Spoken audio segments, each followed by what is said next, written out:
ही बिल आहे 3630 जो बिल ॾिसो सामान ही व्हील चेयर तव्हांजे लाइ वरितीसीं पंहिंजो वली भाई धनजी पटेल साहब जन आहिनि। हिकु अलाह पाक सखी बानो आहे असांजो सऊदीया में रहंदो आहे। मां हाजी साहब हुनखे सॾींदो आहियां।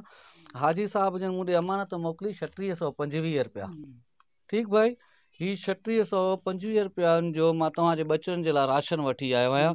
ही 2000 रुपया अमानत उन मोकिली। तव्हां ॿिए भाउ ही 1000 रुपया अमानत तव्हांजे लाइ मोकिली हुई। 3000 रुपया ही अमानत थी वई। 3625 रुपये जो राशन अची वियो।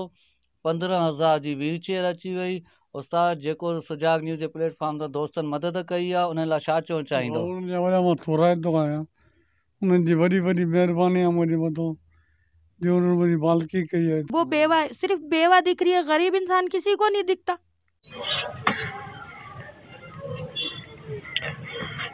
अस्सलाम वालेकुम उस्ताद। वालेकुम अस्सलाम। उस्ताद गुल खैर सां वापसि अची वियो?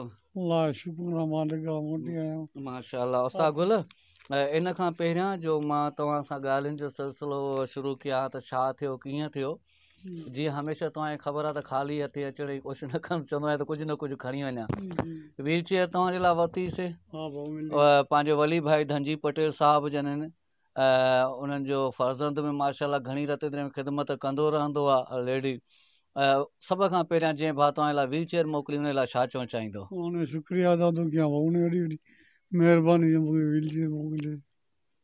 ऐं उस्ताद उन खां बाद हिकु अलाह पाक सखी बानो आहे असांजो सऊदीया में रहंदो आहे। मां हाजी साहब हुनखे सॾींदो आहियां। हाजी साहब जन मूं ॾे अमानत मोकिली 3625 रुपया। ठीकु भाई, ही 3625 रुपयनि जो मां तव्हांजे बचनि जे लाइ राशन वठी आयो आहियां। हाजी साहब जन खे तव्हां दुआ में यादि रखिजो। राशन तव्हां वटि पियो भाभी पड़ा हुआ है राशन वग़ैरह? मेरी मेहरबानी भाई। अच्छा, उन खां अलावा हिकु भाउ मां ॾे अमानत मोकिली, तव्हां हुते हुया। ही 2000 रुपया अमानत उन मोकिली तव्हांजे लाइ। महिरबानी हे ॿिए भाउ ही 1000 रुपया अमानत तव्हांजे लाइ मोकिली हुई। 3000 रुपया ही अमानत थी वई। 3625 रुपये जो राशन अची वियो।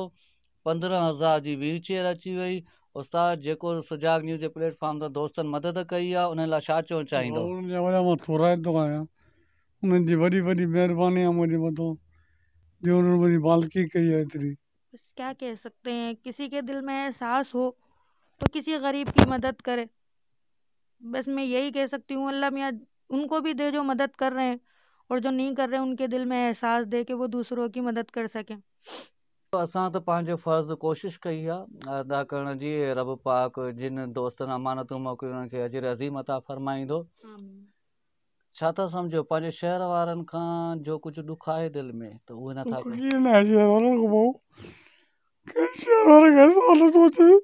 जो मदद कर सके।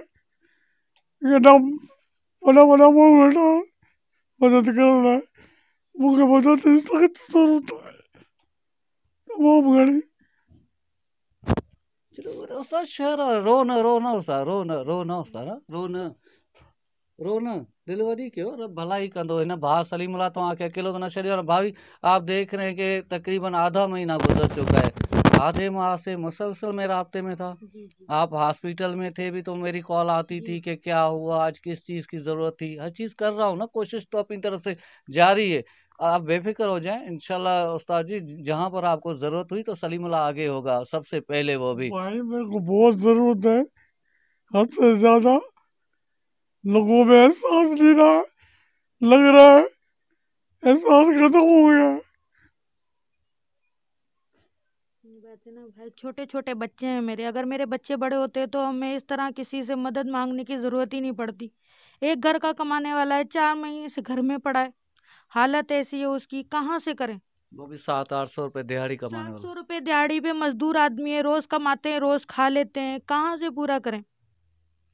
700 रुपये में कहाँ घर चलता है? आप सोचें, बच्चे भी हैं मेरे, 3 बच्चे हैं छोटे छोटे, उनके खर्चे हैं, इनकी दवाइयों के खर्चे हैं।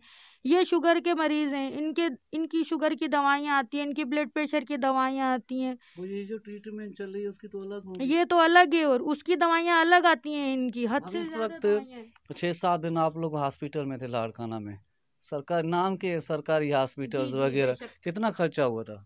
भाई बहुत ज्यादा खर्चा है, तकरीबन 3-4 हजार रुपए रोज के लगते हैं लाजमी। दवाइयों पर तो दवाइयों तकरीबन 1-1.5 हजार की दवाई उस्ताद की रोजाना की है। नहीं हॉस्पिटल में, हाँ हॉस्पिटल में भी जो ये खाते हैं, जो डॉक्टर ने दी हुई है कि मुसलसल ये खानी है जब तक ऑपरेशन नहीं होता है। 6-7 दिन वहाँ थे। हाँ कितना खर्चा हो गया इसमें तकरीबन 15,000 रुपए से ज्यादा लग चुके हैं। तो भाभी कैसे मुमकिन था? आपके पास इतने पैसे नहीं थे, घर चलाने के लिए पैसे नहीं थे, तो कैसे मुमकिन हो रहा है? बस भाई किसी से उधार ले लिया, किसी से कुछ पकड़ लिया, इसी तरह बस चला रहे हैं गुजारा, क्या करें। भाभी तो ये कम्युनिटी किस काम की है? किसी काम रिश्तेदार की किस काम के? किसी काम की नहीं है भाई। रिश्तेदार वो बात है ना, जब आपका वक्त अच्छा होता है ना तो सब आपके होते हैं, जब आपका वक्त अच्छा नहीं होता ना तो अपने ही मुंह मोड़ लेते हैं। सब अपनों ने भी हाथ पीछे उठा लिया, कोई नहीं है अपना भी। बुरे वक्त में कोई अपना नहीं होता। रोए मत, रोए नहीं, रोए नहीं, रोए नहीं। देख ब्लड पे भैया इनको ना वाइट सेल नहीं लगवाने थे, सिर्फ रेड सेल लगवाने थे। तो उसकी जो खाली ब्लड निकलवाने की वो जो शॉपर होती है ना, वही 2,000-2,200 रुपए की थी। आप सोच सकते हैं, हमने 3-4 वो ली हैं, फिर ब्लड अलग से अरेंज किया है, फिर उसके ऊपर जो खर्चे आते हैं, टेस्ट होते हैं लेबोरेटरी के, सारे प्राइवेट होते, सब प्राइवेट। नहीं सरकारी में नहीं करवाया उन्होंने, सरकारी का लिख कर ही नहीं दिया, नहीं देते वो, नहीं सब प्राइवेट, सब बाहर से करवाओ, सब हर चीज बाहर से करवाइए, एक एक रिपोर्ट बाहर से करवाइए हम लोगों ने। वही जो कसाई बैठे हुए वहाँ पर सिर्फ बाहर का बता रहे हैं कि वहाँ से जाओ ये टेस्ट करवाना, क्योंकि हर जगह इनकी कमीशन है। बस एक ये है कि वहाँ हमें एक डॉक्टर की फीस नहीं देनी पड़ रही, बाकी बेड मिल जाता हाँ है। बस बेड मिल जा रहा है, एक रूम का किराया नहीं देना पड़ रहा है, एक डॉक्टर को फीस अदा नहीं करनी पड़ रही है, बाकी हर चीज अपनी जेब से लग रही है, हर चीज। तो किस काम के हुए ये सरकारी हॉस्पिटल? किसी काम के, सिर्फ नाम के ही है ना। और सकुल बहुत सली ना तकरीबन 5-6 ॾींहं थिया हूंदा लड़कण मथे जी यारो साहब। हाँ असां तकरीबन 80-90 हज़ार ख़र्च अची वियो आहे। थींदो बि, थींदो बि। जेके भाभी त माना सही बयान न पई करे सघे काफ़ी शयूं। हाणे ॾिसी ब्लड ते एतिरो ख़र्च आहे, 4-5 ब्लड जी ड्रिपियूं थियूं चढ़नि, हे त वॾो ख़र्च आहे। हाणे असां ॻाल्हि ॿुधो, असां त पंहिंजे तरफ़ां भरपूर कोशिश कई आहे, मुंड खां वठी हिन महिल ताईं सलीमला साथ तव्हांजो न छॾियो आहे। तोड़े जो जेके तव्हांजे खून जा रिश्ता हूंदा, जिन सां तव्हां मोहबतूं वंडी हूंदी, तव्हांजा दोस्त हूंदा, उहे हिन वक़्तु तव्हां सां गॾु न आहिनि। पर ही सलीमुल्ला जंहिंसां शायदि तव्हांजी सारी ॼाण सुञाण कोन हुई, जान पहचान कोन हुई, उहो सलीमुल्ला तव्हां सां हिकु जीअं सॻा भाइर हूंदा आहिनि, कुलो कुले सां मिलाए बीठो आहे। त उमेद इहा ई रखिजे त इंशाल्लाह अॻिते बि हिन भाउ जो तोसां साथ हूंदो।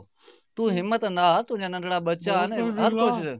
ॻाल्हि ॿुधो, रिश्तेदार में केतिरा माण्हू आहिनि, सियासी माण्हू आहिनि, ॿिया हाँ बड़े बड़े वडेरे हैं, जमींदार रहते हैं, कंहिंखे इहो एहसास न आयो आहे को लड़ी अचे या भरपियो मदद करे सघे। उस्ताद ॻाल्हि ॿुध, अल्लाह साईं हुनखे तौफ़ीक़ ई न ॾिनी आहे, इन राह ते हली त ॾेखारे न कोई। भाभी इस राह पर कोई आसान है चलना। भाई आप मुझे एक बात बताएं, माशाल्लाह हमारे मोहल्ले की मैं बताती हूँ, 4-4 5-5 बेटे जिनके जवान है, सिर्फ वो बेवा औरत है, उसका हक नहीं बनता ना, उनको देते हैं राशन, उनके बच्चों के लिए। ये नहीं देख रहे कि उसके 4 बेटे जवान हैं, वो बेवा, सिर्फ बेवा दिख रही है, गरीब इंसान किसी को नहीं दिखता।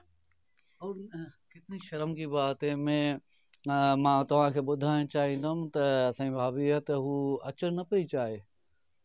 फर्स्ट टाइम भी हिननि मूंखे क्लियरली जवाबु ॾिनो, दादा हेल्प थिए या न थिए, ॾियनिसि या न ॾियनिसि, मां सोशल मीडिया ते नथी आणणु चाहियां, ऑन कैमरा न ईंदसि। सेकेंड टाइम हुनजी मजबूरी ॾिठूं, अधीअ जन आया, और थर्ड टाइम मां अॼु बि दिलियूं पिण त मां न वञा। यार बदनामीअ खां लवाइनि था, पर ख़ुदा खे मञो, रते दरिया जागीरदार रहो, बोता रहो, सरमाएदार रहो, कामो रहो, कुझु त हिन मिसकीननि जो ख़्यालु कयो।